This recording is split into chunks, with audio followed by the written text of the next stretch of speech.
भारत में लैंड जिहाद, एक अंग्रेजों ने 1894 में कानून बनाया और कानून बना के उन्होंने अपनी कम्युनिटी को 20 लाख एकड़ जमीन दान कर दिया। 99 ईयर की लीज पूरी हो चुकी है, लेकिन एक भी जमीन वापस नहीं ली जा रही उनसे। फिर जिन्ना ने 1913 में कानून बनवाया, वक्फ एक्ट, वो चला 1953 तक। 1954 में नेहरू जी ने दूसरा कानून बनाया, फिर उसके बाद इंदिरा ने मजबूत किया, मनमोहन सिंह ने उसको चेंज किया, नरसिम्हा राव ने चेंज किया। दूसरी कम्युनिटी 40 लाख एकड़ जमीन लेके बैठी हुई है। एक कम्युनिटी 20 लाख एकड़ और दूसरी कम्युनिटी 40 लाख एकड़। जमीन पे कब्जा हो गया तो जमीन तो फिक्स एसेट है ना, अगर उसको वापस नहीं लेंगे, उसकी ऑडिट नहीं होगी तो फिर बात कैसे बनेगी? बनाना पड़ेगा। इसलिए मैं कहता हूं लिखना शुरू करिए।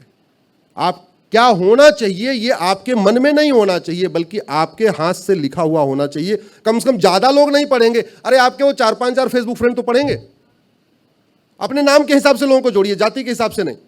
आप राम है 5,000 राम को जोड़ लीजिए, आप श्याम है 5,000 श्याम को जोड़िए, आप विभा है 5,000 विभा को जोड़िए, आप मानसी है 5,000 मानसी को जोड़िए, आप महेंद्र है 5,000 महेंद्र को जोड़िए।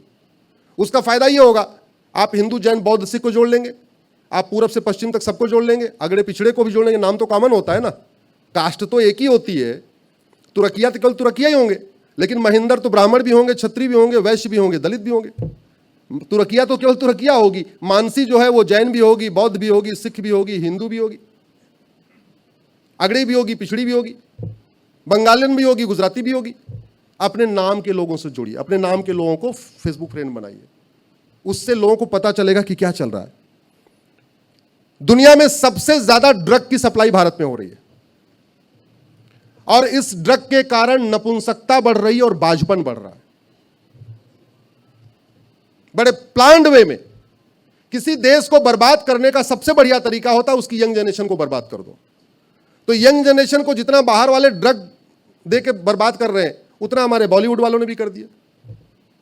इतनी फुहड़ता फैलाई, इतनी अश्लीलता फैलाई, सीरियल के माध्यम से, ओटीटी के माध्यम से, वेब सीरीज के माध्यम से नग्नता फैलाई कि यंग जनरेशन उधर कुछ ड्रग में डूब गए, कुछ पॉर्न में डूब गए, और ड्रग और पॉर्न पूरी जनरेशन को हमारे बर्बाद करता चला जा रहा है।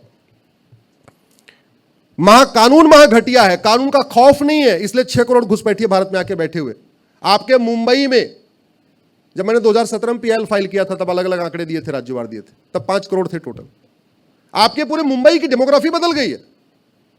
आपके मुंबई के रेलवे ट्रैक के किनारे किनारे, समुद्र के किनारे किनारे, आज मैं भी धारावी से होके आ रहा था, धारावी में 80 के दशक में धारावी का जो रेशियो था वो 80-20 का था, अभी 20-80 हो चुका है। पूरी धारावी की डेमोग्राफी बदल गई। पहले 80-20 था धारावी, अभी 20-80 हो गया। यह हुआ है मूल कारण घुसपैठ, धर्मांतरण, जनसंख्या विस्फोट। अब सवाल यह है, समस्याएं तो बहुत है, लगातार समस्या बताता रहूंगा तो ये होगा, फिर मूल कारण है, समाधान क्या है, यहां से टेक अवे क्या है। हमारे पूर्वज एक बात कहते थे, हम लोग भी कहते हैं, न रहेगा बांस, जोर से बोलिए जरा, मतलब बांस को खत्म कर दे तो बांसुरी अपने आप खत्म हो जाएगी। हो जाएगी नहीं हो जाएगी? हो जाएगी।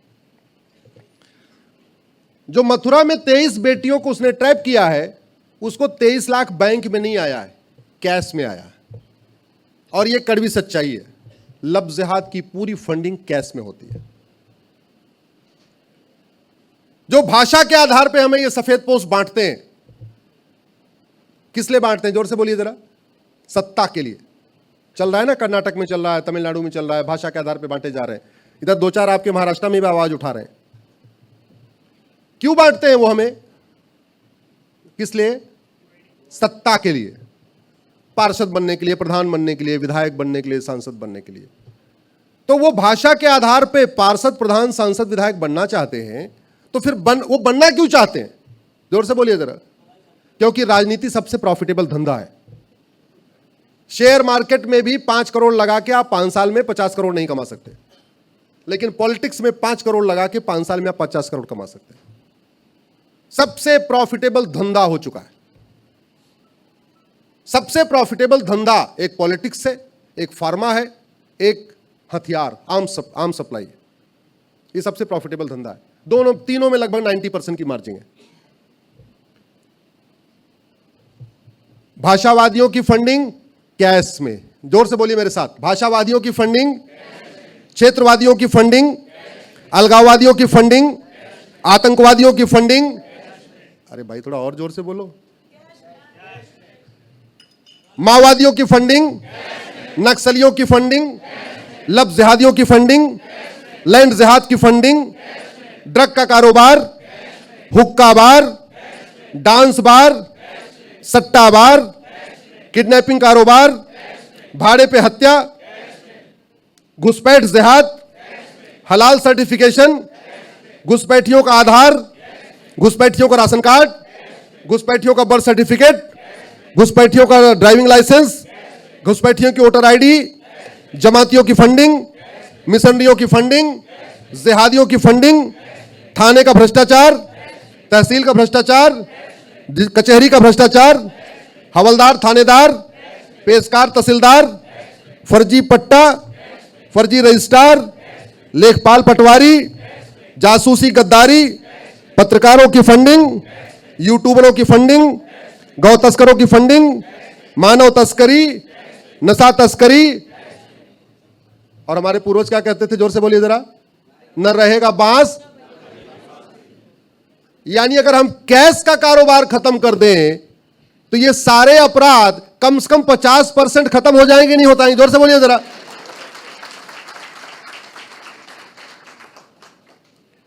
देखो, वकालत करने के पहले मैं इंजीनियर था, तो मैं तो हर समस्या में 5W एनालिसिस करता हूं, उसमें 5 बार वाई वाई एनालिसिस करता हूं।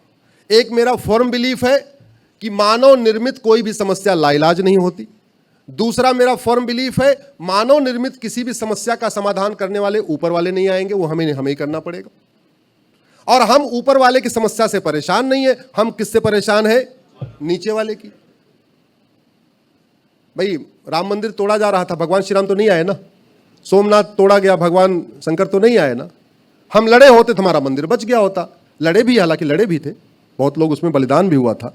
हमारा यह कहना है कि मानव निर्मित सारी समस्याओं का समाधान हम कर सकते हैं। भारत की सबसे बड़ी समस्या, अगर 2 समस्या आपको बताऊं, और आप समस्याओं की 5W एनालिसिस करके देख लीजिए। 5W मतलब समस्या में 5 बार वाई लगाइए, तो भारत की 80% समस्याओं का रूट काज करप्शन और पॉपुलेशन एक्सप्लोजन है। मैं 20 मिनट लेट हो गया, आप लोगों को इंतजार करना पड़ा। मूल कारण पॉपुलेशन एक्सप्लोजन। धारावी से आ रहा था, ट्रैफिक जाम। भारत की 80% समस्याओं का मूल कारण है करप्शन और पॉपुलेशन। अगर हम इन दोनों पे रोक लगा दें तो भारत हमारा सुरक्षित हो जाएगा। तो पॉपुलेशन की बात बाद में करेंगे, पहले करप्शन कैसे खत्म होगा वो बात कर लेते हैं। अभी आप ही ने बोला कैश में, कैश में, कैश में, कैश में। नेता हमें जाति के आधार बांटते हैं, किस लिए? कैश कमाने के लिए। वैसे भी मंत्रियों के यहां चेक जाता है या अटैची जाती? जोर से बोलिए जरा।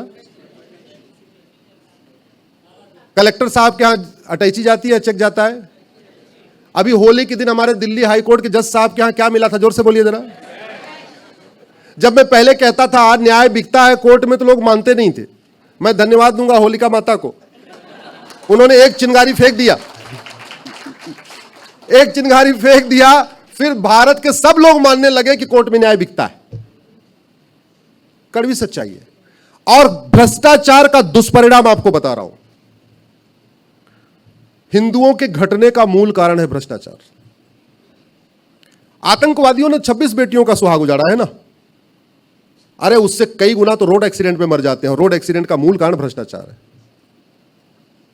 जितने लोग आतंकवाद के शिकार होते हैं उससे ज्यादा फर्जी SC ST केस में आत्महत्या कर लेते हैं, वो ब्लैकमेलिंग करते हैं। जितने लोग आतंकवाद का शिकार होते हैं उससे ज्यादा लोग थाने के भ्रष्टाचार कारण आत्महत्या कर लेते हैं। जितने लोग आतंकवाद का शिकार होते हैं उससे ज्यादा माओवाद नक्सलवाद का शिकार होते हैं। करप्शन खत्म हो जाए, माओवाद नक्सलवाद खत्म हो जाएगा। जितने लोग आतंकवाद का शिकार होते हैं उससे ज्यादा नकली दूध, घी, पनीर, मिठाई खा के मर जाते हैं। जितने लोग आतंकवाद का शिकार होते हैं उससे ज्यादा कोर्ट में तारीख पे तारीख, तारीख पे तारीख से परेशान होकर आत्महत्या कर लेते हैं। यह कड़वी सच्चाई है। तो हमारे लिए पाकिस्तान तो 1% खतरा है। और पाकिस्तान से निपटने के लिए हमें कुछ नहीं करना, हमारी सेना इतनी पर्याप्त है, जब मन चाहेगी वो सिंध और जितना बलूच वलूच सारा अपने पास ले लेगी। सरकार चाहे सेना को छूट दे दे, हमारी सेना अपना काम कर लेगी। हमारे पास इतना पर्याप्त है, हम इतने आत्मनिर्भर हो चुके हैं। पिछले 10 वर्षों में माननीय प्रधानमंत्री जी ने गजब का काम किया है। आज हमारे पास ब्रह्मोस है, अग्नि है, जबरदस्त चीजें हैं। अब हम खरीदते नहीं, आजकल तो बेचना भी शुरू हो गया है। हमारे लिए खतरा अंदर से है, हम जो घट रहे हैं। अगला सेंसस आएगा, आप चौंक जाएंगे। अभी तो 2011 वाला आया, आपको ध्यान नहीं आ रहा है। मतलब अफगानिस्तान में खत्म हो गए, पाकिस्तान में खत्म हो गए, बांग्लादेश में खत्म हो गए, मालदीव में खत्म हो गए, अरे भारत के 9 राज्यों में खत्म हो चुके। मेरी पीआईएल चल रही सुप्रीम कोर्ट में। 800 जिलों में से 200 जिलों में खत्म हो चुके हैं, यानी 25% जिलों में खत्म हो गए। 6000 तहसील में से 1500 तहसीलों में खत्म हो गए, यानी 25% तहसीलों में खत्म हो गए। बॉर्डर पे 300 तहसीलें 300 की 300 में खत्म हो चुके हैं। अब क्या मतलब इधर भी खत्म हो जाएंगे तब ध्यान आएगा क्या? आप डेमोग्राफी कैसे बदल रही है इसको देखना है। अपने वार्ड की वर्तमान वोटर लिस्ट और 25 साल पुरानी वोटर लिस्ट देख लीजिए। डेमोग्राफी कैसे बदल रही है, अपनी विधानसभा की वर्तमान वोटर लिस्ट और 25 साल पुरानी वोटर लिस्ट देख लीजिए। अपनी लोकसभा की वर्तमान वोटर लिस्ट, 25 साल पुरानी वोटर लिस्ट देख लीजिए, फिर पता चलेगा आपके वार्ड की भी डेमोग्राफी बदल गई है, आपकी विधानसभा की डेमोग्राफी बदल गई, आपकी लोकसभा की डेमोग्राफी बदल गई। और यह हमारे लिए बहुत बड़ा खतरा है। बहुत जल्दी सैटेलाइट से सर्वे होने के बाद पता चलेगा कि मंदिर से ज्यादा संख्या चर्च और मस्जिद की हो चुकी है।